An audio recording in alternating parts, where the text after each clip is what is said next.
The 25 million people in Venezuela have been subject to the most unbelievable problems with their government. First by Hugo Chavez, and then after his death by Maduro. They were both communists. They were both determined to take Venezuela on a communist road. And predictably, they have absolutely bankrupted the country between them. Today's lunch alert is sponsored by the Patriot Gold Group. The clients of Bank of America sold $7 billion in stocks last week, the largest amount since 2020. Institutional clients, pension funds, and hedge funds were the biggest sellers. Poverty rates are huge. There's very little food in the country. 10 million Venezuelans have fled to other countries, including 500,000 to the United States. At long last, there was an election, the first one since 2015. And Maduro, the current president, who took power through the military, is manipulating the results again to try to pretend that he won. Last election, he clearly lost by 20 to 30 points, but he pretended it was a victory because he fixed and jammed the voting machines. Now he's at it again.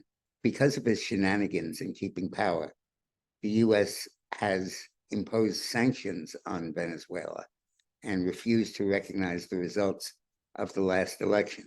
But then 2 years ago, in the so-called Barbados Agreement, Chavez agreed to that. Maduro agreed to play nice and promised that he would have an honest election. And in return for that, Biden lifted the sanctions on him.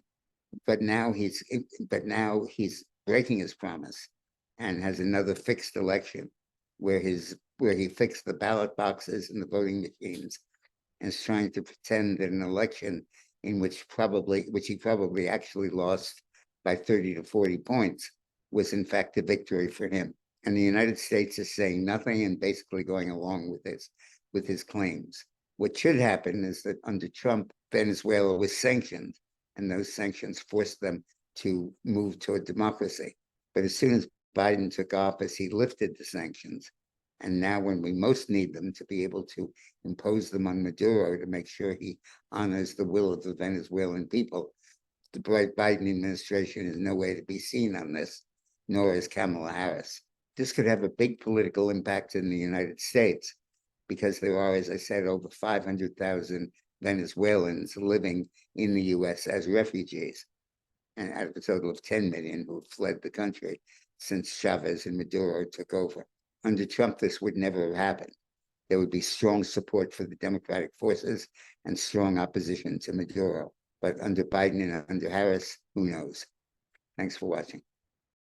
Today's lunch alert is sponsored by the Patriot Gold Group. The clients of Bank of America sold $7 billion in stocks last week, the largest amount since 2020. Institutional clients, pension funds, and hedge funds were the biggest sellers. Meanwhile, Elon Musk warns that America is going bankrupt, and 3/4 of our June tax receipts at the federal level was simply to pay the interest on the national debt that has now risen to $35 trillion. Peter Brandt put it best. He said, all paper currencies are being destroyed. The question for us is, do we want Kamala Harris to be the one in charge of this economic and currency revolution? Call the Patriot Gold Group today and protect your savings by putting them in gold. The Patriot Gold Group offers no fee for life IRAs to viewers of these videos. The IRA minimums are $25,000 and $100,000 for the no fee for life IRA. So call the Patriot Gold Group and ask for the no fee for life IRA.